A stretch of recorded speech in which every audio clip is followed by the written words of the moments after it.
আসসালামু আলাইকুম। আমরা এখন আছি ইন্দোনেশিয়ার বায়া বন্দরে। এটা হচ্ছে বায়া বন্দর, দেখতে পাচ্ছেন। দেখেন চারদিকে আপনার পাহাড়ে ঘেরা, খুব সুন্দর লোকেশন। মেঘগুলো একবারে পাহাড়ের উপরে জমে আছে, খুব সুন্দর লাগতেছে দেখতে।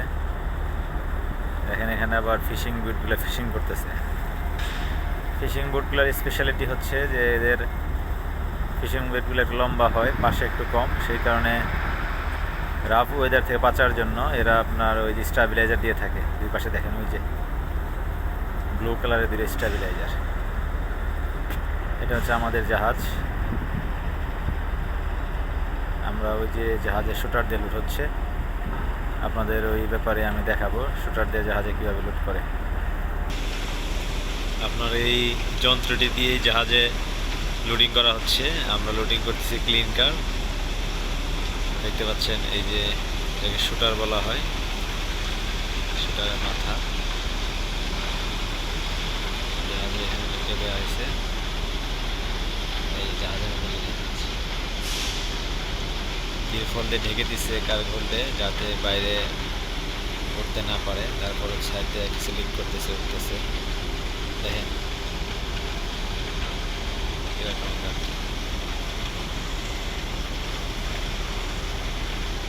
এটা এখানে রেলের মতো ট্র্যাক আছে, লাইন আছে, লাইন। এই লাইন দিয়ে এটা মুভ করতে পারে, সামনে পিছনে হতে পারে।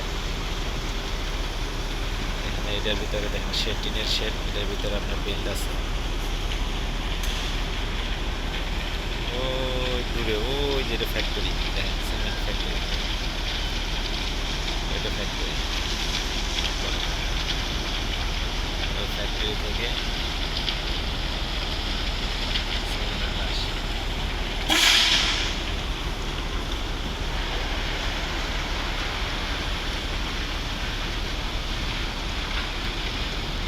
আপনারা দেখেন এই যে ট্রেনের মতো ট্র্যাক লাইন, এই ট্র্যাক লাইন দিয়েই শুটারটি সামনে চলে গেছে। এখন জাহাজের সামনে লুট করতেছে,